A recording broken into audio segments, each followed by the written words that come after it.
What is up, guys? Majors and Mozart here, and happy Monday! Anyways, this is going to be a video of the creepiest phone calls. Whether it's final phone calls, unexplained phone calls, this is just going to be 10 creepiest phone calls. Number 10 is a teenager randomly disappearing in the middle of a phone call. In 2008, a 19-year-old college student named Brendan Swanson drove home one night and then crashed into a ditch at hell knows where. Afraid, he called his parents for a ride. Swanson's parents had great trouble finding him. When they couldn't find his car at the location that Swanson provided, they were in deep trouble. Swanson claimed to see lights in a nearby town, continued to walk in that direction, but then things took a turn for the worst. When his parents heard their son screaming, "Oh shit," call was cut off. This car was found 120 days later, and they still don't know what happened to him. He's been missing for about 8 years now. Number 9 is not just one phone call. It is a series of phone calls. A man received thousands and thousands of death threats for nearly a decade. In 1983, a man named Bashir became the target of all these calls. Apparently, these calls came several times a day. He dealt with these calls for freaking 9 years, guys. It's kind of bad. Death threats for 9 years. Number 8 happened in 1931. A man named William Wallace received a call from a man who said his name was R.M. Qualthrough. The man told William to follow blank address. The address was a fake address, and as soon as William noticed that, he went home.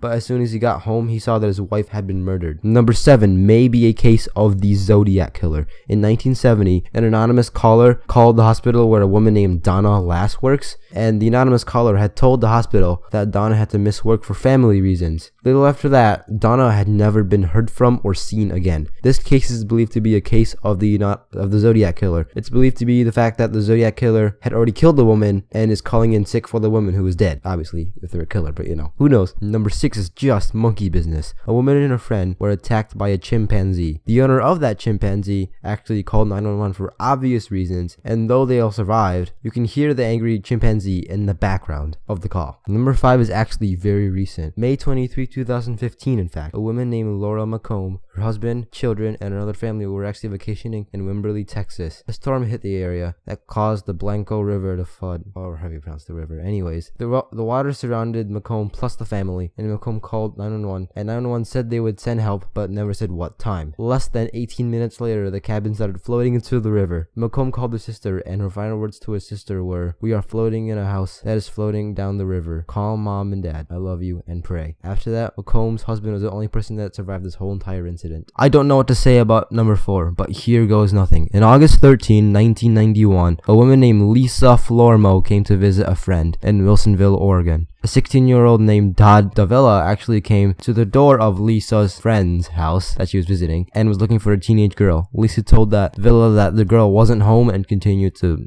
go through the day. So, whilst alone, Lisa called her fiance, and while Lisa and her fiance was talking, and they were talking and talking and talking, Lisa heard a knock on the door. After Lisa got the door, her fiance heard a scream through her phone. Her fiance then called 911, but 911 was too late. That Todd guy had actually attempted to rape Lisa and also kill her. Jeez, that would be terrible to listen to over the phone, just saying. Number 3 is something only crazy grandmas would do. A 17-year-old named Jonathan Hoffman, his parents were going through a divorce at the time, and so Jonathan went to live with his grandparents in Detroit, Michigan, which is where I was born, but that's besides the point. One day, during an argument, actually, Jonathan's grandma had shot him 5 times with an automatic handgun. 5 times to her fucking grandson. Anyways, Jonathan called 911 for obvious reasons, and he pleaded for help. He told the dispatcher that his grandma had shot him. A few minutes into the call, Hoffman went silent because his grandma came in and shot him in the abdomen. And then police arrived, and the grandma just straight up said, "I killed my grandson." Number 2 was totally uncalled for.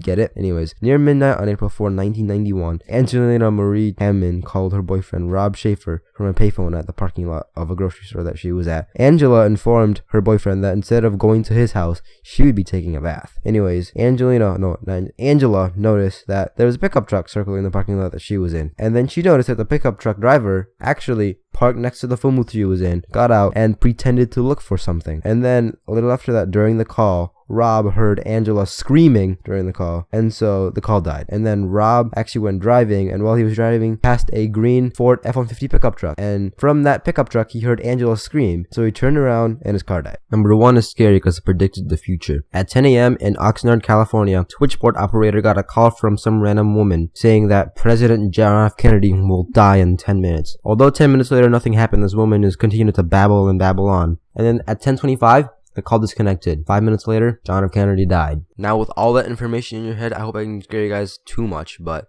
if I did, then I apologize. But anyways, hope you guys enjoyed the video, and peace out.